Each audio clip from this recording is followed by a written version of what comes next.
स्वामी विवेकानंद एक बार किसी काम से अमेरिका गए हुए थे और वहां उनके पास एक अंग्रेज आया और उसने स्वामी जी से एक सवाल पूछा।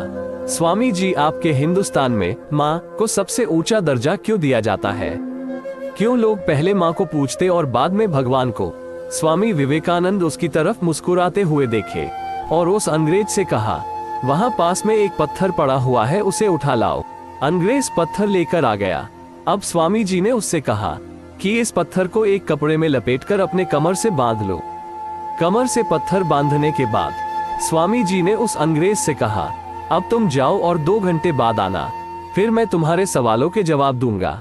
लेकिन एक बात का ध्यान रहे कि तुम अपनी कमर से इस कपड़े को खोलना नहीं।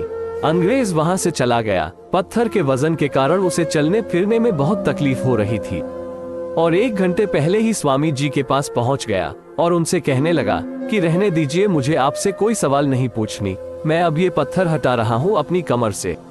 स्वामी जी ने उस अंग्रेज की तरफ मुस्कुराते हुए देखकर बोले, इसीलिए हमारे हिंदुस्तान में माँ को भगवान से भी ऊंचा दर्जा दिया जाता है।